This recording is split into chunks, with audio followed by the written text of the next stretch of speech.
My name is Savannah Hicks, and my mother is Nikisha Moore.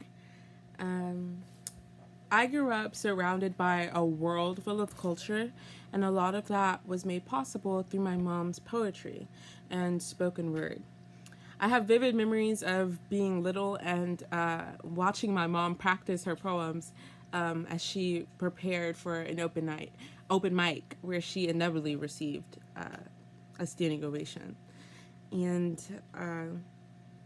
one of her most popular poems, and one of the ones I grew up with the most, is actually called For the Sake of My Children, which is kind of a statement on the state of America, which is a little bit ironic given it was written a decade ago and the sentiments are all still very applicable to today's politics.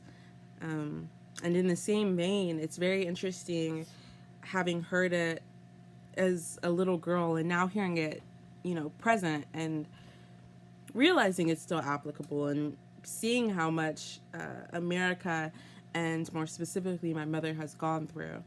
And I actually had the opportunity to write a poem in response and perform that at the No Kings protest today. So I have it in front of me and I'm going to read it and perform it for you all. Yeah, this is called For the Sake of My Mother. I fear this world, but less for me and more for you.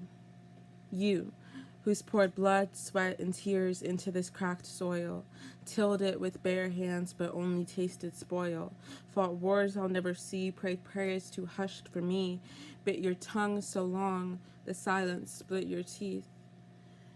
And for what? For a black boy to fall before he learns to stand? For a teacher to panic when a hoodie walks in? For groceries that climb past the reach of your hand? For a ballot you carry just to be ghosted again? For a promise of peace that cashes in pain, while mothers write eulogies no justice can explain?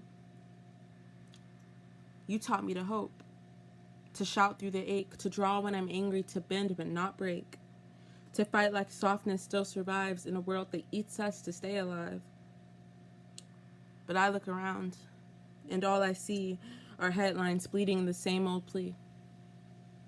And I rage. I rage because Georgia clears the rolls like our voters don't count, like Jim Crow still patrols. I rage because mothers in labor die thrice as fast if their skin's too rich in melanin past and past. I rage because Jackson can't drink from the tap and no one with power is rushing to act. I rage because a white boy with an AR walks free, but a black girl gets punished for trying to flee. I rage because they legislate our bodies like it's property they bought at an auction. I rage because kids lose health care while leaders hold press conferences full of caution. I rage because billionaires play in the sky while my neighbors sleep on sidewalks nearby. I rage because rent swells like a lung ready to pop, but your paycheck still stuck, still stopped. I rage because maps get drawn like nooses. Alabama's lines aren't just confusing, they're abuse in disguise. I rage because teachers lose their jobs for teaching truth instead of lies. I rage because cops get medals while mothers bury sons and ask God why. I rage because the pipeline never ends. From cradle to cell, it just bends. I rage because debt strangles dreams before they're old enough to scream. I rage because water still poisons the mouths of indigenous kin, because land gets stolen over and over again. I rage because gunfire rings in schools, and all we get are empty thoughts and prayers from fools. I rage because the rich get tax breaks, and the poor get blamed for their fate. I rage because protest gets twisted into threat, and they call peace violent but cages fair. I rage because this country acts healed when every scar is still right there. Remember when the roof wept straight through the landlord's paint? The damp in the air smelling like pennies and bleach, like something trying and failing to be clean? How in every moment when things went wrong, you made me feel they were okay all along. And still, they dimmed your light. Still, they forced the dark. Still, they sold the matches and blamed you for the spark. So when they say, why are you always yelling? I'll say, because her hands got tired from catching what you let drip through.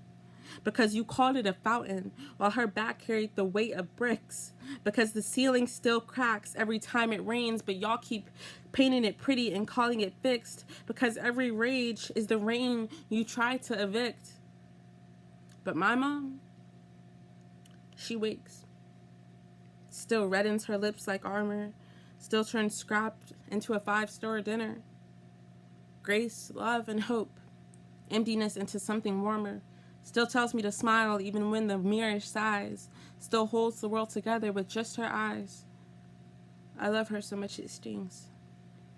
Hurts to know she gave this country her wings, and it clipped them. Handed her bills and bare minimum expenses she couldn't afford. So I write, not for justice, because I don't know who believes in that anymore, but for her name, her fire, her pain, for the fact that she made beauty out of scraps and still got blamed when the seams gave way. This country doesn't deserve her, but I'll fight, and I'll stay, so maybe, just maybe one day, it may. Thank you.